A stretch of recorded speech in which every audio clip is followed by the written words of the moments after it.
September 1st, 1943. Rabaul Airfield, New Britain. Lieutenant Commander Saburo Sakai's hand paused over the intelligence report. His one good eye, the other lost to American gunners a year earlier, scanning words that made him laugh out loud in the humid operations tent. The Americans have produced a new fighter, heavy as a bomber, wide as a transport. They call it Hellcat. Our intelligence suggests it weighs twice our Zero. Another American failure of design? Through the tent flaps, he could see his squadron's A6M Zero lined up on the pierced steel planking, sleek, nimble, deadly. For 2 years, these aircraft had dominated Pacific skies. British Hurricanes, American P-40s, Dutch Brewster Buffaloes, all had fallen before the Zero's guns. The Americans' latest attempt, this bloated Hellcat, would be no different. What Sakai didn't know, what none of the Japanese naval aviators gathering for their morning briefing knew, was that in exactly 30 days, this failure would begin the systematic annihilation of Japanese naval aviation. The F6F Hellcat would achieve a kill ratio of 19-to-1, destroying 5,223 enemy aircraft while losing only 270 in aerial combat. It would transform carrier warfare, break the back of Japanese air power, and prove that the Zero's reign of terror had been built on a foundation of fatal assumptions. The mathematics of aerial supremacy were about to be rewritten by an aircraft that looked wrong, flew heavy, and seemed to violate every principle the Japanese had perfected. Yet within 6 months, the very pilots now laughing at intelligence reports would be writing final letters home, knowing that encountering Hellcats meant statistical certainty of death. The rising sun's zenith. The Japanese Navy's confidence in September 1943 wasn't arrogance, it was mathematics. Since December 7, 1941, the Imperial Japanese Naval Air Service had achieved victory ratios that defied belief. At Pearl Harbor, they lost 29 aircraft while destroying 347. In the Philippines, 7 losses against 103 destroyed. Over Darwin, 2 losses versus 30. The British Far East Fleet's air arm annihilated. The Dutch East Indies Air Force eliminated in days. At the center of this dominance flew the Mitsubishi A6M Zero, an aircraft that had rewritten the rules of fighter design. When captured examples were tested by American engineers in 1942, they initially refused to believe the performance figures: a fighter with the range of a bomber, the maneuverability of a biplane, and the firepower to destroy anything it caught. It seemed impossible. Warrant Officer Hiroyoshi Nishizawa, who would become Japan's ace of aces with 87 confirmed kills, described the Zero in his recovered diary. Flying the Zero is like wearing wings. The aircraft responds to thought, not just control input. American planes fly like trucks. Powerful but clumsy, they build fighters like they build cars. Heavy, overbuilt, wasteful. The Zero achieved its miraculous performance through revolutionary design philosophy. Extra Super Duralumin, a classified aluminum alloy, created a structure 30% lighter than comparable American designs. No armor plate protected the pilot. No self-sealing fuel tanks added weight. Even the radio was often removed to save 30. Every ounce sacrificed for performance. The intelligence dismissal. The first reports of the F6F Hellcat reached Japanese intelligence through neutral Swedish sources in early 1943. The specifications seemed like propaganda or perhaps deliberate misinformation. The aircraft weighed 12,186 kilograms loaded. The Zero weighed 5,800. Its wing area spanned 334 square feet with a draggy radial engine. It carried 2 400 rounds of ammunition, armor plate everywhere, bulletproof glass, self-sealing tanks holding 250 kilograms of fuel. Captain Minoru. Gender, the tactical genius who had planned Pearl Harbor, reviewed the specifications at Combined Fleet Headquarters. His analysis preserved in the Japanese Defense Archives was dismissive. The Americans have learned nothing. This Hellcat represents the continuation of their failed philosophy. Attempting to overcome pilot skill with weight of machinery, a Zero will fly circles around it. The mathematics seem to support his assessment. The Zero's wing loading of 2022 meters per square ft gave it a turning radius of 6 and 12 feet. The Hellcat's wing loading of 36.5 meters per square foot suggested a turning radius over 900 feet. In a turning fight, the basis of all Japanese fighter tactics, the Hellcat would be helpless. The first glimpse, September 30th, 1943, Marcus Island. Petty Officer. First Class Yoshio Fukui was flying escort for a reconnaissance mission when he spotted them. 6 dark blue shapes climbing from the southeast. His first thought recorded in his after-action report. B-25 bombers on a strange heading, then they turned and he saw the distinctive silhouette. Single engine, massive fuselage, wings that seemed too short for the body. First encounter with F6F IPE fighter. He would write, initial impression. Americans have mounted fighter guns on a torpedo bomber, engaged with standard tactics. Standard tactics meant using the Zero's superior turn rate to get on the enemy's tail. Fukui rolled into a diving turn, expecting the heavy American fighter to continue straight, allowing him to curve onto its 600 position. Instead, something unprecedented happened. The Hellcat didn't run. It didn't try to turn with him. It went vertical. The Pratt & Whitney R28000 double Wasp engine producing 2,000 horsepower, 700 more than the Zero's Nakajima Sakai's 130 horsepower, drove the Hellcat upward at 3,500 feet per minute. Fukui, attempting to follow, watched his airspeed decay as the Zero struggled against gravity. At 15,000 feet, the Hellcat performed a maneuver that shouldn't have been possible for its weight. A hammerhead turn that dropped it directly onto Fukui's tail. The American opened fire at 400 m. Fukui reported, 6 machine guns, not the 4 we expected. The volume of fire was unprecedented. My aircraft took 17 hits in 3 seconds. Only by dropping into a spin did I escape. Fukui survived, barely making it back to Marcus Island with his Zero riddled with holes. His wingman, Petty Officer Secondas Masao, didn't return. Neither did the reconnaissance plane they were escorting. First blood to the Hellcat. The weight paradox. October 5th, 1943. Task Force 14 struck Wake Island. Lieutenant Yoshio led 12 Zeros from the 252nd Air Group to intercept what appeared to be another nuisance raid. American carriers had been launching these hit-and-run attacks for months, usually fleeing before Japanese fighters could fully engage. This time would be different. We climbed to 20,000 feet. Shiga recorded in his diary, below us, 12 F6F fighters in 3 divisions. We held every advantage, altitude, position, surprise. Victory was certain. The engagement that followed shattered Japanese tactical doctrine. As the Zeros dove on the Hellcats, the American fighters didn't scatter or attempt to turn. They maintained formation, accelerating in a gentle dive that kept their energy high. When the Zeros opened fire at maximum range, hoping for lucky hits, the Hellcats simply absorbed the punishment. The Hellcat's armor included 212 thumps of plate protecting the pilot, 110 sumps around the oil system, self-sealing tanks that could take dozens of hits. As the Zeros exhausted their ammunition in diving passes, the Hellcats executed their counterattack. Instead of turning to dogfight, they used their weight as a weapon. Climbing at full power, they reached altitude where the Zero's engine struggled for oxygen. At 25,000 feet, the Hellcat was still producing 1,050 horsepower. The Zero was down to 900. They came down on us like hawks on sparrows. Shiga wrote, their weight gave them speed we couldn't match.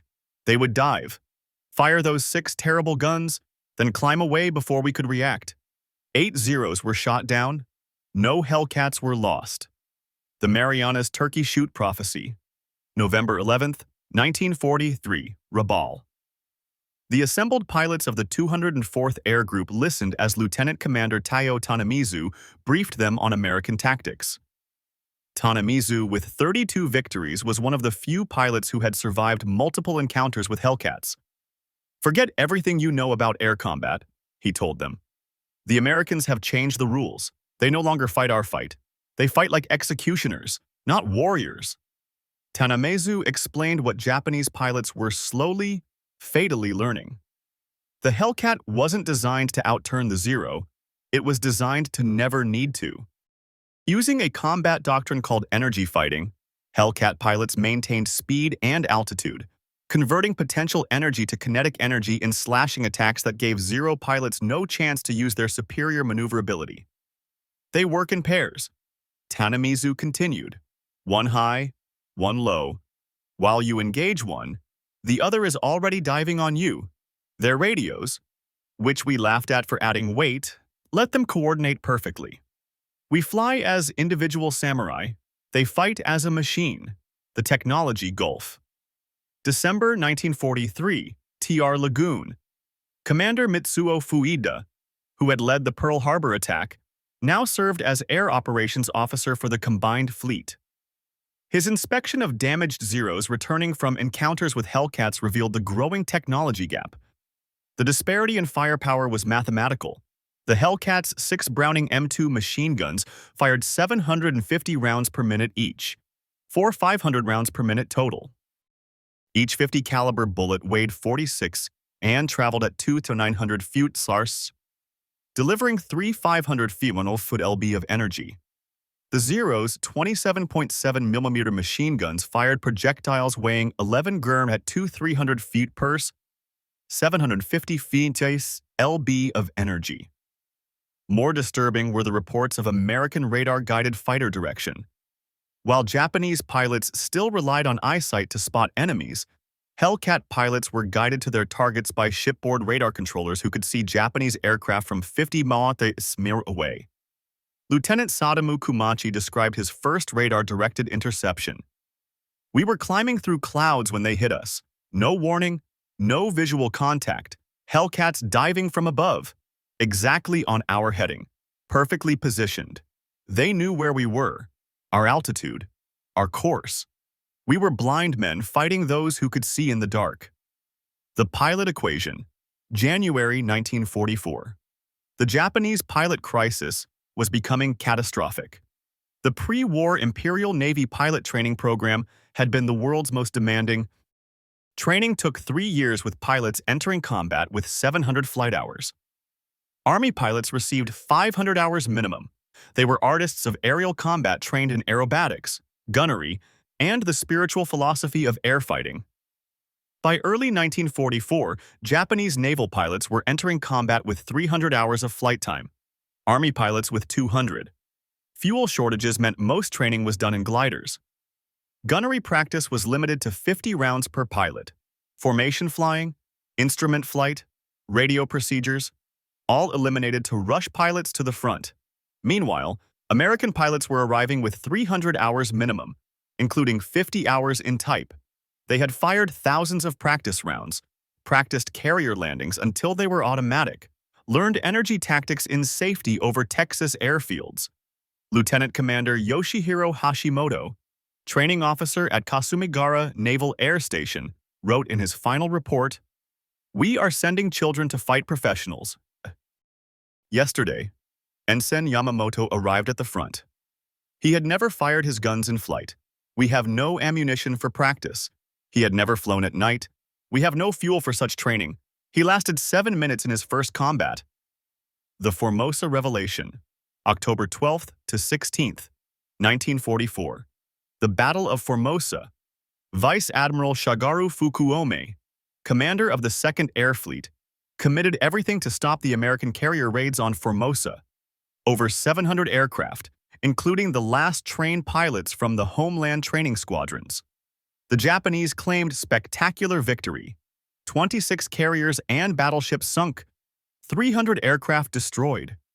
The reality discovered only after pilots returned and gun camera footage was developed was catastrophic. Actual American losses, 89 aircraft. Japanese losses, 329 aircraft and almost every experienced pilot. Lieutenant Sadaki Akamatsu, one of the few surviving veterans, described the slaughter in his memoirs. The Hellcats were waiting at every altitude. As we climbed, they were above us. As we dove, they were below. They had divided the sky into grids, each section covered by a division. It was not combat. It was systematic extermination. The Great Marianas Turkey Shoot, June 19, 1944. The Philippine Sea.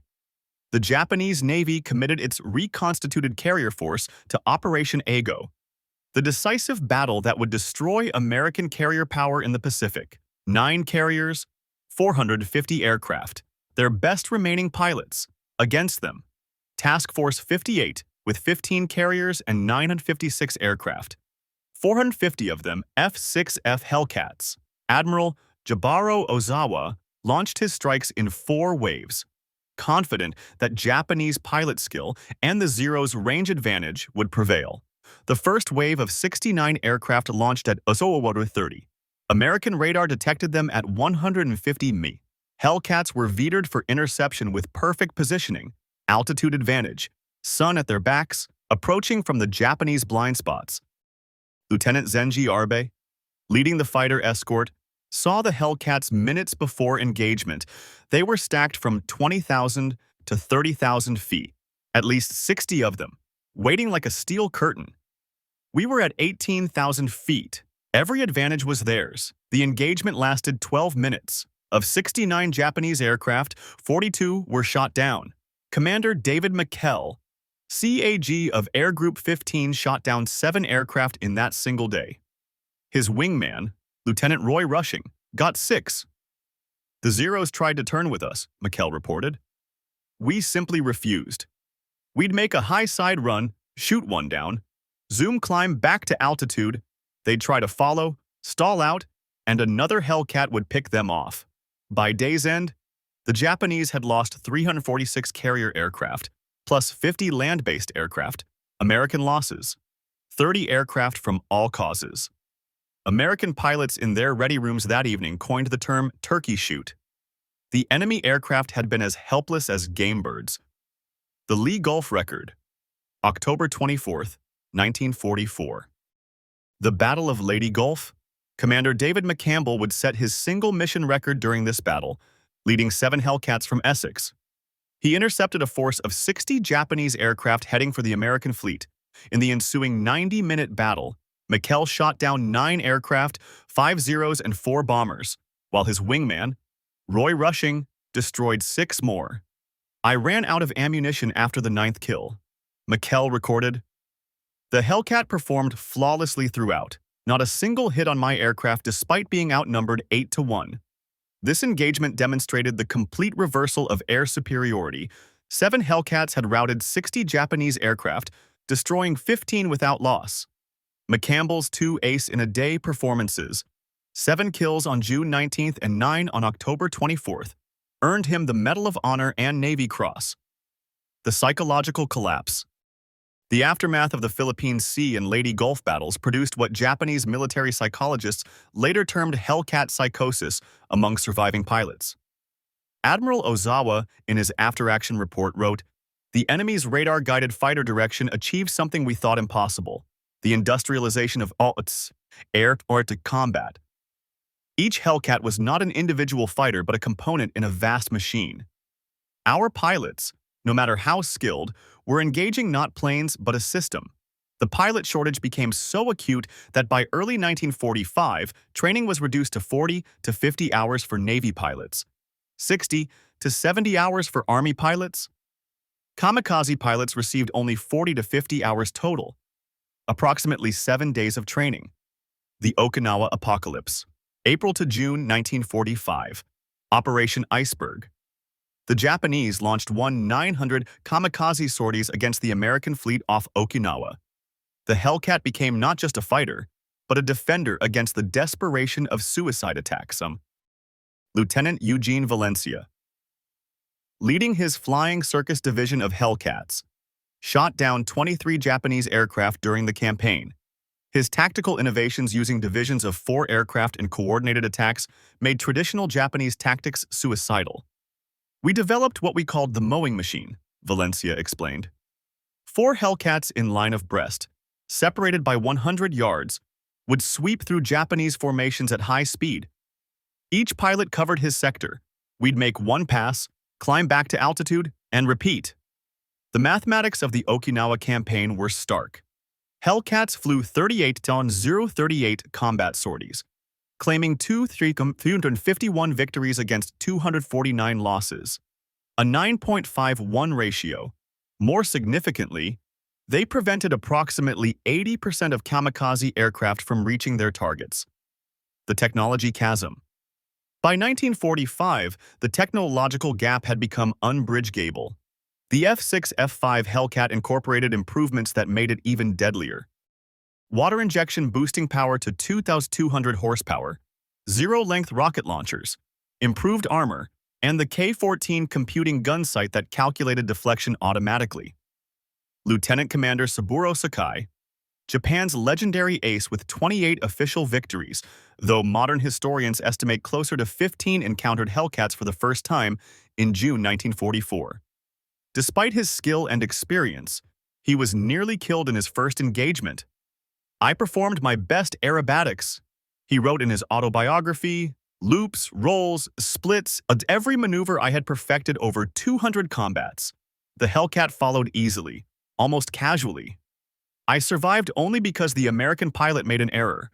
He forgot to release his drop tank before combat, the human cost accounting.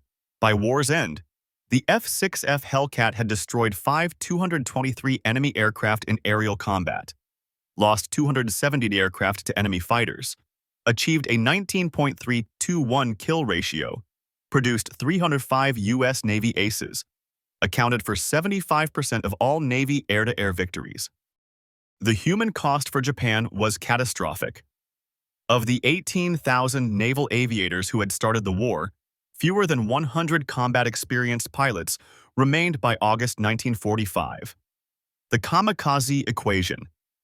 The transformation of Japanese naval aviation from an elite force to kamikaze operations represented the ultimate admission of the Hellcat superiority. Unable to compete conventionally, Japan turned its pilots into guided missiles. Vice Admiral Takejiro Onishi, father of the kamikaze program, justified it with stark mathematics.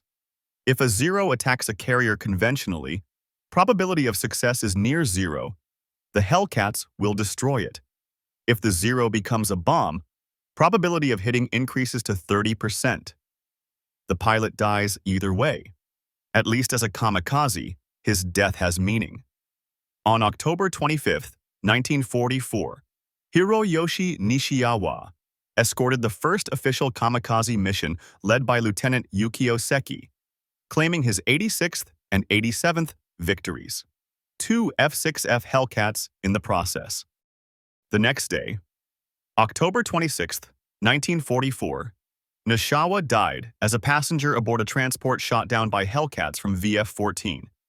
Japan's greatest ace, helpless without a fighter, fell to the very aircraft he had briefly bested. The final testimony. August 15, 1945, Emperor Hirohito's surrender broadcast. At Atsugi Airfield, Captain Minoru Genda, who had dismissed the Hellcat as weight over finesse, listened to the Emperor's words. Around him sat the remnants of Japanese naval aviation, teenage pilots with 40 hours of flight time, aircraft cobbled together from spare parts, empty fuel tanks. That same day, Enon Clarence Moore of VF-31, flying from USS Bellewood, shot down a Yokosuka D-4Y Judy dive bomber after 200 p.m. The last aerial victory of World War II, the Japanese pilot, apparently unaware of the surrender, was approaching the American fleet when Moore intercepted him. 2 short bursts from the Hellcat's 6 guns ended the Pacific Air War. The occupation revelation. September 1945, Atsugi Airfield. The first American aircraft to land after the surrender were 12 F6F Hellcats from USS Yorktown.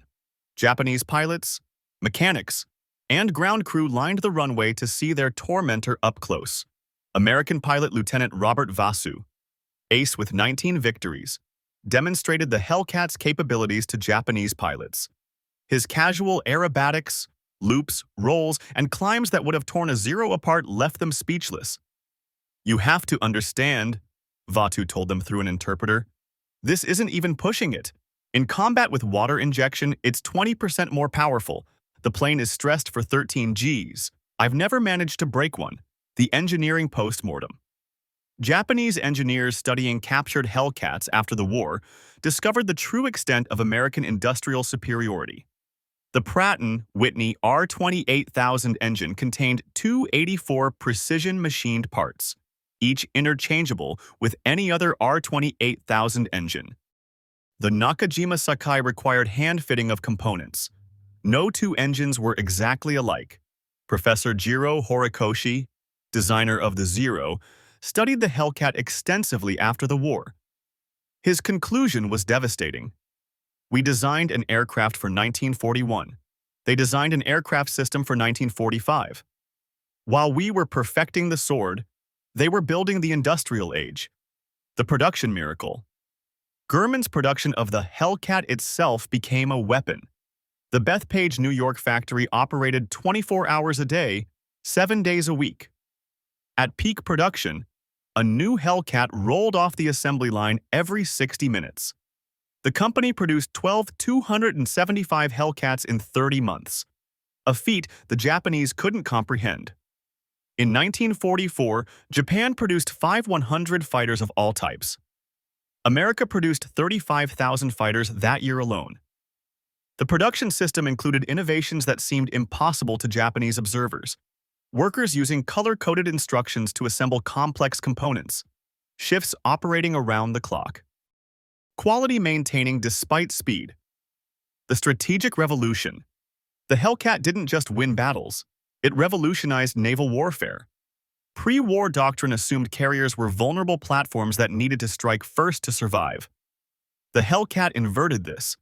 Carriers became fortresses that could absorb and repel any air attack. Admiral Mark Mitcher, commander of Task Force 58, understood this transformation. With the Hellcat, we don't need to find them first. Let them come. The F6F will destroy them at our convenience. This confidence allowed unprecedented offensive operations. American carriers could park off enemy coastlines for weeks, their Hellcat umbrellas making them essentially invulnerable to air attack. The cultural collision. Beyond technology, the Hellcat represented a cultural philosophy that invalidated Japanese military doctrine. The samurai tradition emphasized individual excellence, spiritual strength, and acceptance of death. The Hellcat embodied systematic efficiency, material superiority, and preservation of life. This philosophical gulf meant Japanese pilots couldn't adapt to Hellcat tactics even when they understood them. The concept of refusing combat when disadvantaged, fundamental to Hellcat doctrine, was literally unthinkable to Japanese pilots trained in Bushido.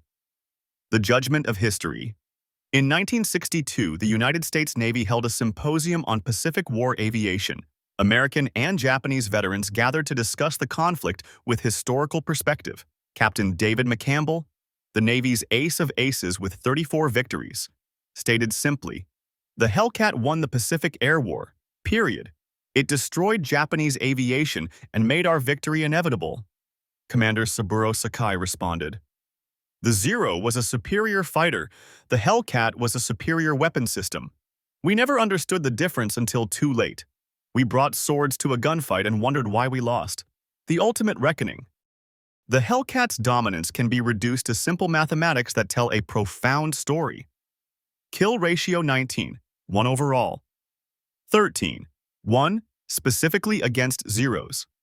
Hellcats produced 12,275 in 30 months. Zeros produced 1943 to 1945, approximately 6,000 American pilots trained on Hellcats, over 5,000. Japanese pilots remaining by August 1945, fewer than 100 combat-capable.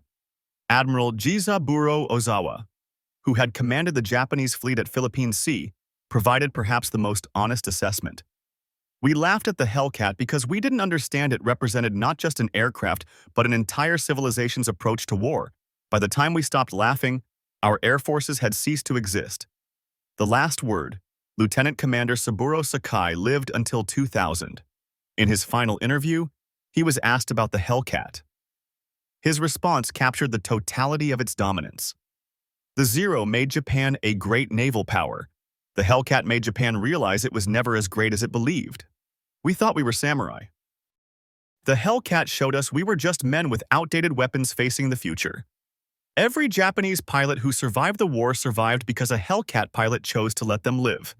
That is the ultimate defeat. Existing at your enemy's discretion. The F6F Hellcat entered service weighing twice what the Zero weighed. Carrying armor the Zero didn't have. Powered by an engine the Japanese couldn't build. Armed with weapons they couldn't match. Guided by radars they couldn't detect. Flown by pilots they couldn't equal in training, and produced in numbers they couldn't comprehend. Japanese pilots had laughed at it because they didn't understand that every extra pound represented not weakness but the strength of an industrial democracy that could afford to protect its warriors. By the time they understood, their laughter had turned to last letters home, their mockery to kamikaze missions, their confidence to complete collapse. The Hellcat hadn't just defeated the Zeros. It had destroyed an entire philosophy of warfare, proving that in modern combat, the nation that could build the better system would destroy the nation that could only build better warriors. The Japanese pilots had laughed at the F6F Hellcat. The Hellcat had the last laugh. It always did.